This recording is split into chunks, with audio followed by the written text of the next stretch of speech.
So we've made it to the end of 2023 and now it is 2024. That is crazy how quick that time has gone, and I managed to see a total of 35 films last year, and I have to admit, spoiler alert, it was a great year for films, just putting it out there.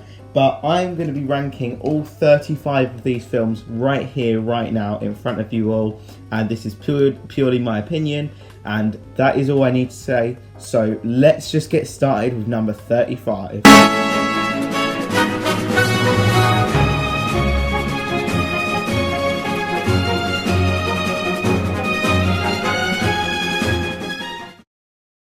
Where the hell is everyone?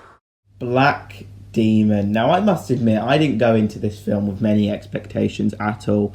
But because it's a dumb shark film, I get excited for them knowing it's going to be dumb. And this one actually had a bit of a higher budget. But the issue with this film is it takes itself way too seriously and lacks any of that fun and that charm that you have when you watch a shark film. So this film just didn't work for me at all, and I am never going to go back to it. I don't think. It is pretty boring and forgettable, so yeah. The devil incarnate.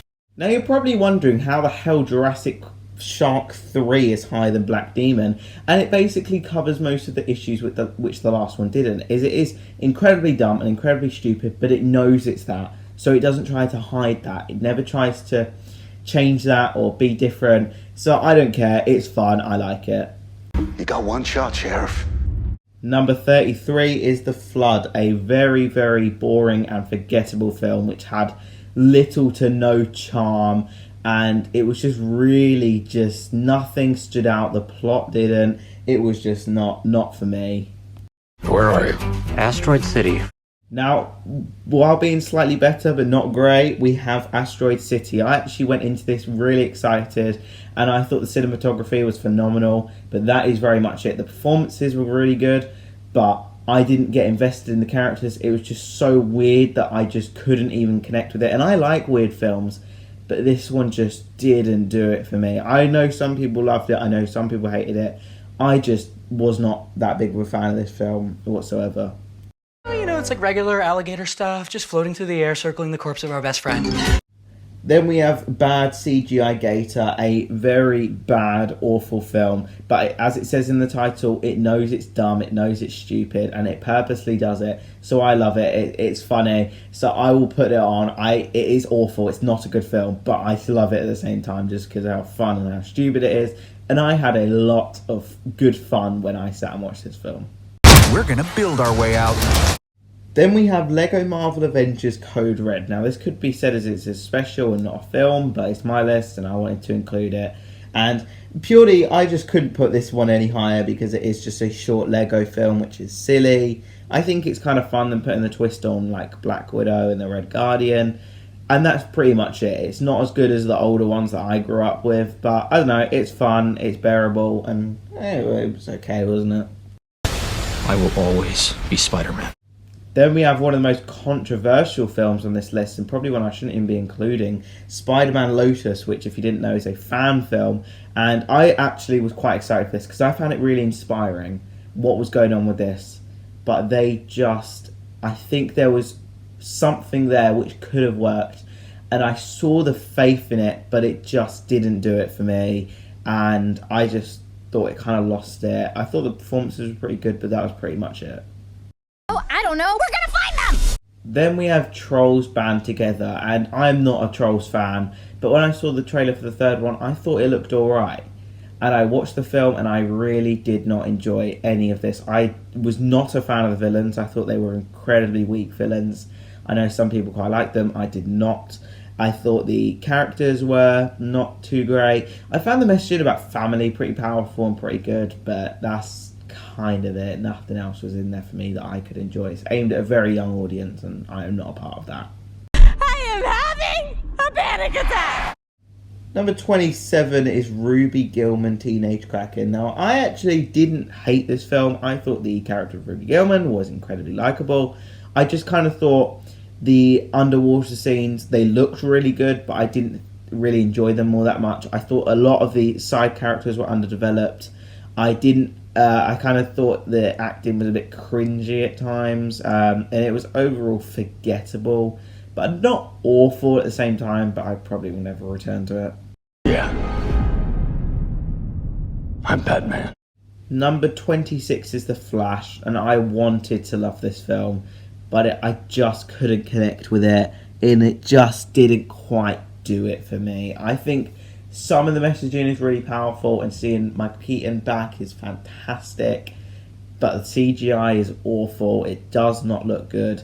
I kind of found the cast a little annoying other than Michael Keaton. I thought the Flash character wasn't very good, and I just kind of struggled to adapt to this sort of film, so it just wasn't really for me, and I wasn't that big of a fan of it. That's the biggest night I've ever seen. Number 25 is The Meg 2, and this is what Black Demon should be. It's a dumb shark film, but it knows it's a dumb shark film, and it has quite a high budget, so there's a little more you can do and a little more that you can get away with, and it's got Warner Brothers, so I thought it was a funny film. I remember the crowd going pretty mad when this film was on at the cinema. It was a fun little experience, but that is about it. There's not really much else that is there for this film apart from it being dumb fun.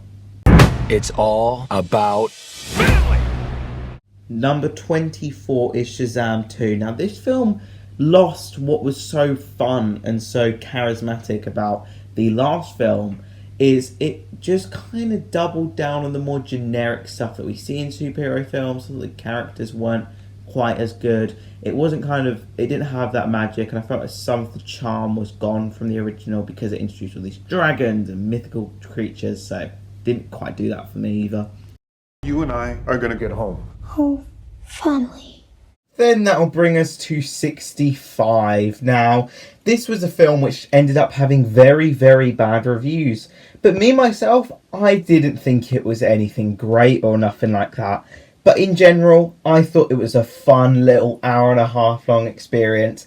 I just enjoyed watching it. I think I watched it when I actually wasn't very well. So it's just kind of one of them fun films to put on. And it's just got a lot of like gross out scenes. Like there's a scene where there's like a slug thing slithering in someone's mouth. It's just like those things that make you feel weird. But at the end of the day, it's just a fun watch. It's dumb, it's stupid, it's got many issues, but it's just fun. We're a team. Oh, no, we're not a team. We're not a team. Our first Marvel film on the list being The Marvels. Now, not going into this with many expectations, and it kind of delivered what I thought it'd be. It's a much shorter, light-hearted film in the MCU. The storytelling is incredibly clunky. I think seeing these three characters together is quite good. I think how they do Captain Marvel, they still haven't done it with Marvel. I just think there's many issues with this film, but I had fun with it, but I doubt I'll go back to it by choice. I don't have to win. We both just have to lose. The most disappointing film on this list being Ant-Man and the Wasp: Quantumania. The kickoff to Phase 5. It's going to affect the Infinity Saga. Kang's our main character, and it didn't land. I mean, aside from the whole Jonathan Majors thing, this film just didn't do it. I'm sorry. It's so underwhelming. MODOK is just a joke. The characters just aren't as likeable, except for Ant-Man, of course. It's not as funny, it's not as light-hearted, and it's just overall disappointing and very underwhelming. So that is the end of part 1 of all 35 films I saw in 2023 ranked. Now, definitely the next video, part 2, is going to be a lot more positive. We're going to be going into the really good films, so I hope you stay tuned for that. But that's all for this video, guys. Thank you so much for watching, and we'll see you guys in part 2. So, see ya.